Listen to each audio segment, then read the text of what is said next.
What if I told you? Joy Boy was never supposed to lose. What if I told you that the 20 kings, the ancient weapons, and the world government were all the result of a single forbidden ritual, a dark experiment initiated by Imu, channeling godlike powers from a forgotten grimoire, the Shiron Code, turning mere kings into demigods? This is not just another Joy Boy versus Imu theory. This is a complete cosmic betrayal. The untold story of how Joy Boy's allies betrayed him, how Imu elevated his enemies into living gods, and how Shiron prophecy magic may hold the key to the entire final saga. Long before the Void Century, the world wasn't ruled by celestial dragons or world nobles. It was ruled by balance, a fragile union of all races. The Buccaneers, giants among men. The Lunarians, celestial warriors of fire. The Merfolk, sovereigns of the oceans. The Minks, storm warriors. The Sky people of Burka and Shandora. And yes, even the ancient robots created by the mysterious ancient civilization of technology. At the center stood Joy Boy, not a king but a unifier. A being who embodied Nika's power, the sun god who danced between fate and freedom. Joy Boy wasn't building an empire. He was building a world where no race was superior, a world where the light of the sun reached every island. But not everyone wanted equality. In secret, 20 kingdoms conspired. These kings were nothing but fragile mortals compared to the godlike strength of the Buccaneers, Lunarians, and giants. They knew they couldn't win through war, so they sought the forbidden path, divine enhancement. This is where Imu enters the stage. Imu wasn't a ruler. Imu was the high priest, the secret keeper of the Shiron Grimoire, a book of otherworldly magic that manipulated fate, time, genetic codes, and life itself. The Shiron Grimoire wasn't from this world. Its origins predate even the ancient kingdom.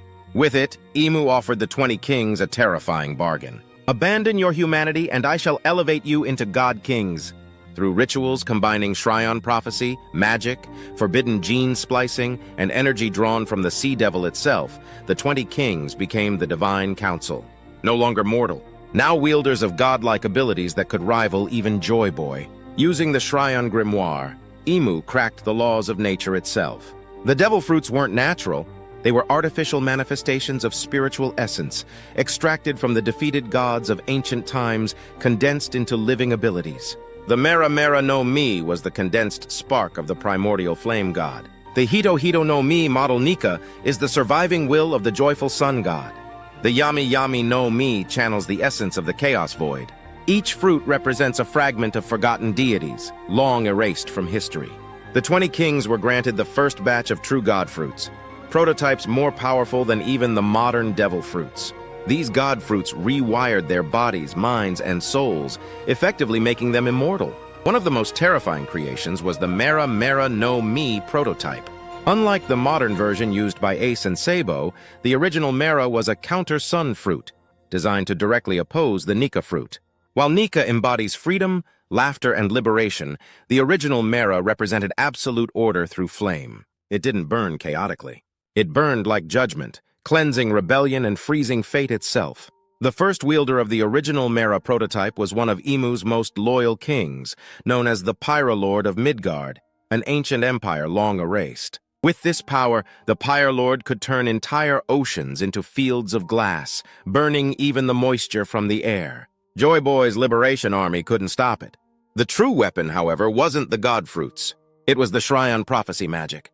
This ancient magic allowed Imu to rewrite bloodlines, create prophecies that became self-fulfilling, engineer betrayals by twisting the hearts of men, and anchor his own existence across time loops. The prophecy said, when the two suns rise, the old world shall collapse.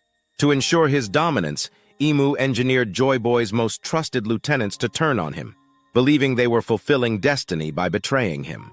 Thus, Joy Boy's liberation army fractured from within. Joy Boy was surrounded by 7 legendary commanders, one from each race. The Lunarian Fire Lord, the Giant Warlord, the Buccaneer Guardian, the Sky Shandorian Priestess, the Mink Stormcaller, the Merfolk King, the Ancient Engineer. Imu infiltrated them one by one using Shiron's blood spells. Only 3 remained loyal. The betrayal shattered Joy Boy's forces. The final betrayal came from his closest ally, the Ancient Engineer, who sabotaged the very weapon Joy Boy was building. The original Mother Robot, a cosmic machine meant to protect the planet. Its failure gave Imu the opening he needed. With his army broken, Joy Boy faced the 20 kings, now godlike beings, each with a different fruit power. The original Pyralord wielded the true Mera Mera no Mi. The Seabinder King wielded a water-controlling fruit, its power now sealed and lost. The Fate Weaver Queen manipulated probability itself. The Void King manipulated shadows similar to the Yami Yami no Mi. The Lifekeeper Monarch controlled life essence, like an ancient version of Law's Ope Ope no Mi. The Rune Caller controlled ancient texts and spoken spells, much like Big Mom's soul homies, but far more ancient. The Steel Monarch, who had early prototype of the current metal fruits. Imu himself remained the master conductor of all, empowered by the Shiron Grimoire itself. Despite his Gear 5-like Nika powers, Joy Boy was overwhelmed. Joy Boy's final stand created the first Great Flood, drowning entire islands in a desperate attempt to prevent Imu from acquiring total planetary domination. But in the end, Joy Boy fell. His allies were wiped or captured. The few remaining loyalists became the secret founders of the ancient weapon programs, Pluton, Uranus, and Poseidon, designed as the last countermeasure for Joy Boy's return. The 20 kings established the world government and erased all records of this war. The Shiron Grimoire was sealed in Mary Joieuse beneath Imu's eternal throne. Imu didn't just win, he rewrote reality. Through Shiron's rituals, Imu exists outside time, resets prophecy whenever Joy Boy threatens to return, has been manipulating bloodlines to ensure balance never tips against him. The Void Century isn't just missing from history, it was erased from reality's fabric itself. But fate is no longer cooperating.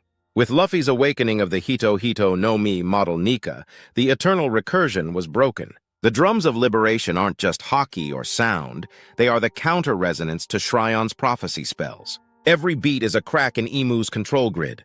Now ancient machines like Egghead's robot and Elbaf's Forgar awaken, recognizing the true will of Joy Boy. This is why Vegapunk said Joy Boy's return is inevitable.